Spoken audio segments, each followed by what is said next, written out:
Donc depuis le début, on a regardé ce que c'était que les lois binomiales. Ensuite, on a regardé ce que c'était que les lois de Poisson. Et on a regardé ensuite ce que c'était que la loi normale. J'ai pas été précis dans la loi normale parce qu'à l'époque on pouvait encore utiliser les programmes, mais maintenant comme on peut plus, je vais devoir être un peu plus expressif dans cette loi normale. L'idée c'est que quand on utilise ce qu'on appelle une loi normale, on utilise une fonction. Et cette fonction, elle est modélisée par une courbe. Hein. Vous savez que quand on a une fonction, bah, il existe une courbe. Et ben la courbe de la loi normale, et ben elle ressemble à ce qu'on appelle une cloche. Elle ressemble à ça. D'accord? Et il existe des lois normales particulières qu'on appelle les lois normales centrées réduites. C'est un peu chiant parce qu'il y a du vocabulaire un peu con. Dont la moyenne est 0 et l'écart type est 1. Et en fait, l'idée c'est que quand on calcule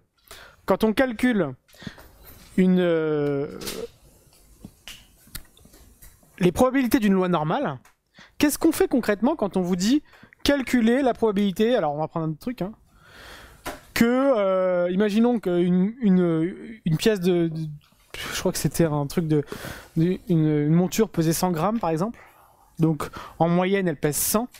Et on disait, on considère qu'elle pèse 100 grammes si elle est comprise entre par exemple 0,98 et 102 grammes. D'accord? On se donnait ce qu'on appelle une petite marge d'erreur. Et on vous demandait de calculer P de X compris entre 98 et 100. Vous vous rappelez de ça? Donc quand on cherche à calculer ce qu'on appelle une probabilité d'une loi normale, en fait, qu'est-ce qu'on cherche concrètement? C'est l'air qui est sous cette cloche. D'accord? Uniquement la partie qui nous intéresse. La calculatrice. Concrètement, elle vous permet de calculer une seule configuration. Vous vous rappelez quand j'ai fait les cloches tout à l'heure? Je vous ai dit quoi? Je vous ai dit, vous allez avoir quoi? Une cloche. Et si on vous demande P de X inférieur ou égal à quelque chose,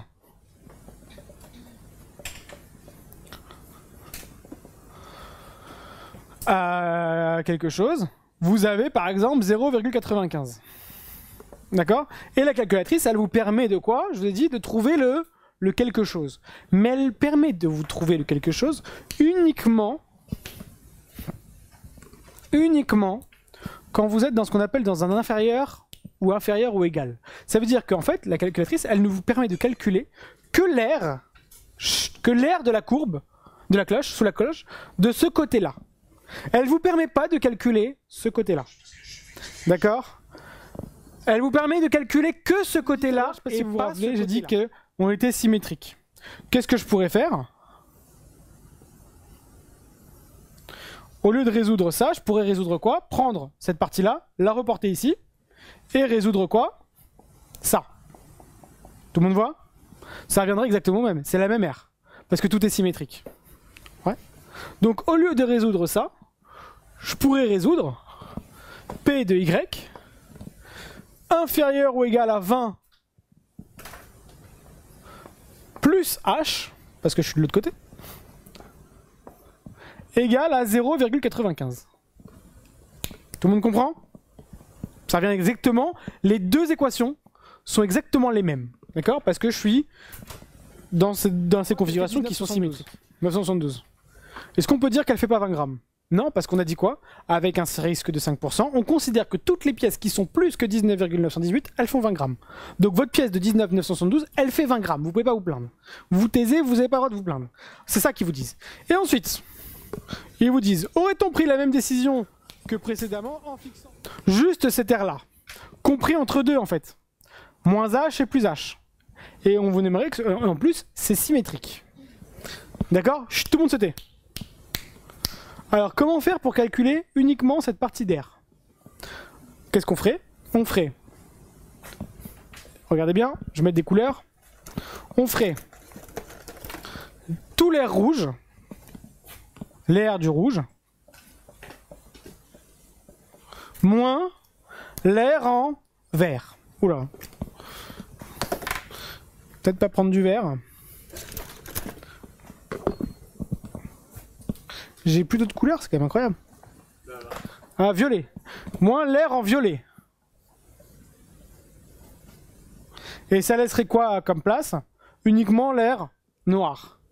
D'accord? Donc pour connaître cet air-là, je vais devoir faire tout ça, moins tout ça. Ça va? Donc, en réalité, je vais dire que quoi? Que ça revient à faire quoi? À calculer P de D inférieur. On considère la phrase suivante. On est sûr que la moyenne... Bon, on va arrondir à 10-1, donc c'est 0,01, hein, parce qu'on a arrondi 10-2. On considère la phrase suivante. On est sûr que la moyenne appartient à l'intervalle de confiance obtenu à la question précédente. Est-ce vrai? Alors, quand on vous dit la phrase, est-ce qu'on est sûr? Non, on n'est jamais sûr. On est sûr qu'à 95%. Donc, vous le direz tout le temps. Si on vous dit, est-ce qu'on est sûr? Vous direz non, jamais. On n'est jamais sûr. On est sûr qu'à combien de pourcents? Bah, au coefficient de confiance que le sujet vous a donné.